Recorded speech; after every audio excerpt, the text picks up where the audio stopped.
working with the building the stats view. This is similar to what we did with the color slider. So what I need to do first is this label that we added, we need to make it multiple lines. And to know exactly how many lines, it depends on how many variables or data we want to show.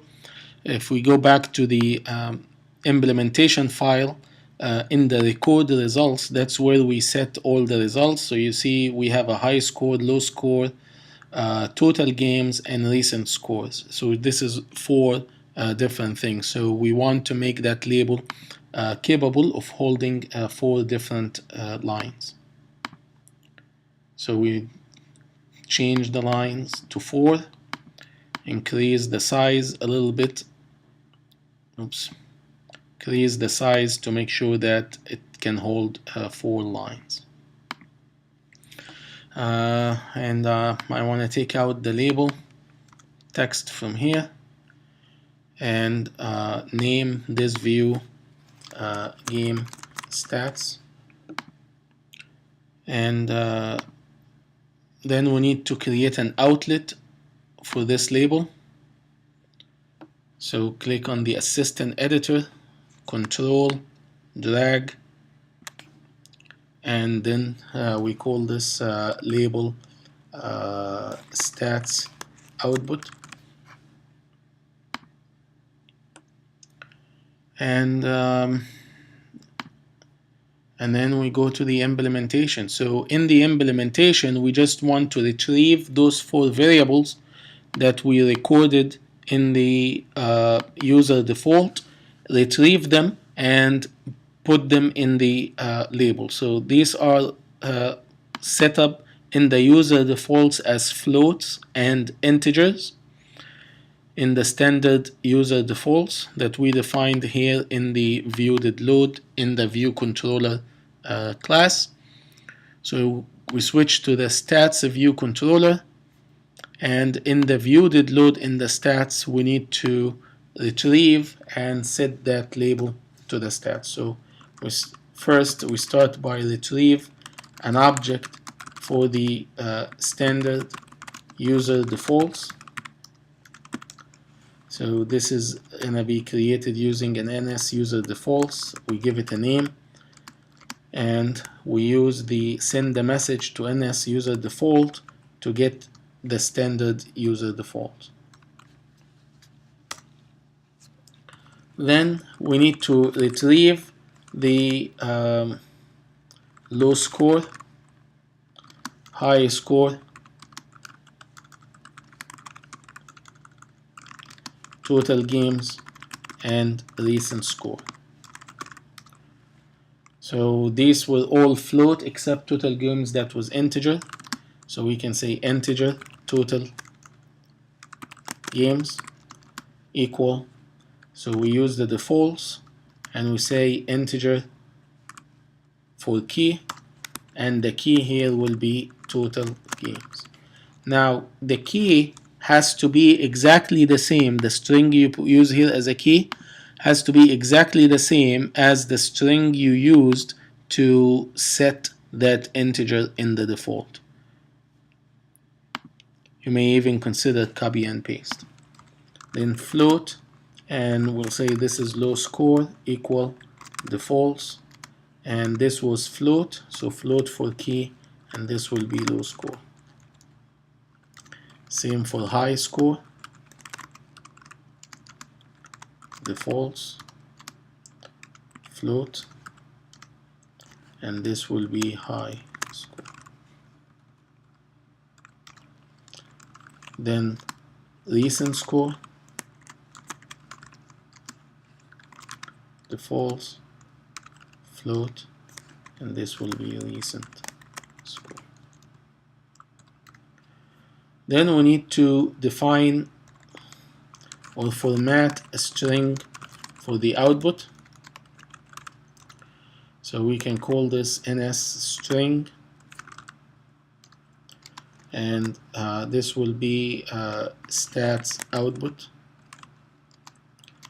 and we can call the string with format that we used before to format that string by saying maybe we can have multiple lines. So the first line can be total games played, and we set as integer, and we can have a new line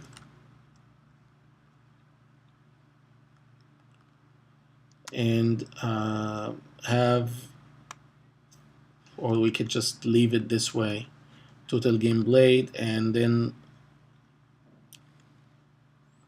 we can say this is total games. Then we need to update the stats output by appending a string to it.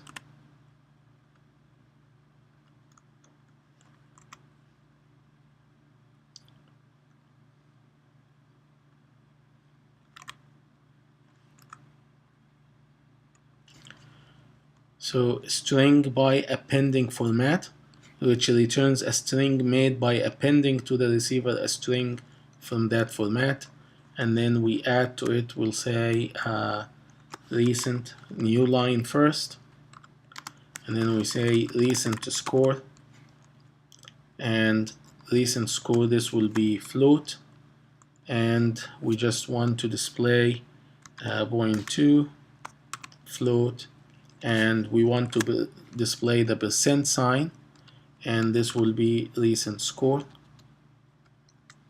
Then we can use the same thing to add the third line,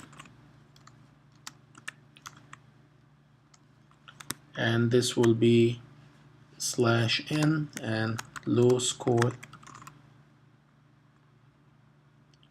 and this will be 0.2 f%, and this will be the low score. Finally, the high score,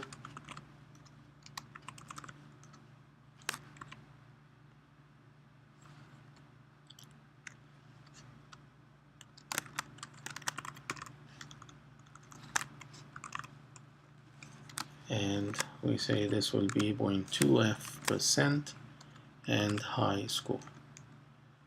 Now that we created the output, the string output, and formatted it, set the label text to the string.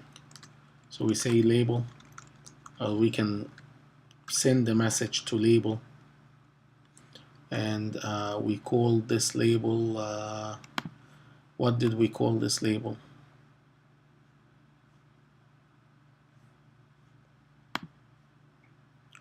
So this was label stats output.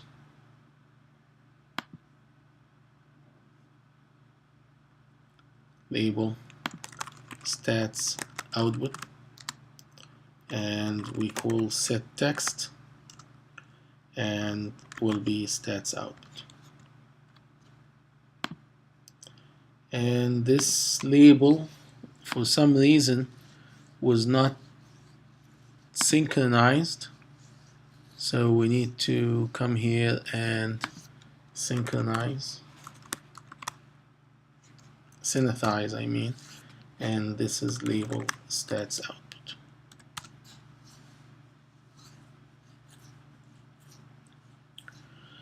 Alright, so the last thing that remains is to connect the segue, the show stats segue, with the stats button. So when the user click on the stats button, we perform that segue. So in the show stats method that we created on Thursday, and if you didn't, you can click on the assistant editor and create an action out of that links the stats button with the show stats method. Then we come here in the show stats method, and we want to perform the segue, perform segue with identifier, and the identifier here is the show stats, and the sender, if we want to send something, and we're not doing that here, we can just say sender, or we can say self or null, because we're not sending anything really, so we can just say null. So let's try this.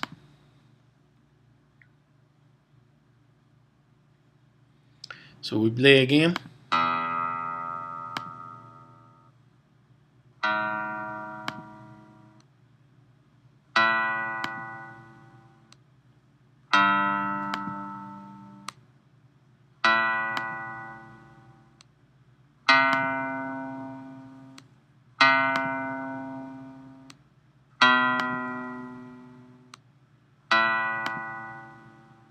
One more. So now the game is over, and the percentage of correct answer is 20%. Click on stats. So it played 3 games. The recent score was 20%, the low score is 0, and the high score is 20%. I don't know why it says 3 games here, but maybe it counted the previous one, but you click on the air training and it comes back, and that is it. So we will stop here today for Tuesday. When we come on Thursday, now we have a functioning game. Everything is really functioning, but it is not really still user friendly. There is a lot of work that we can do to make it look better and act better, and to prevent some of the issues. Like for instance, here you see how it displays attempt 11, the image comes on top of something. There are some errors that still, this is what we call the happy case scenario. We need to lock the game. So for instance, when you start the game, or when the user is supposed to select, you cannot start again until you finish it. Somebody made a suggestion that we have a button to play the tune again if the user want to hear it again, to gray out the button so you can't click the buttons twice. So there will be more things to do to make this game much better than what it is right now. I will upload this to Blackboard so you can have access to it, and you can watch this video, and hopefully you find it useful. And if you have any questions, let me know. Thank you.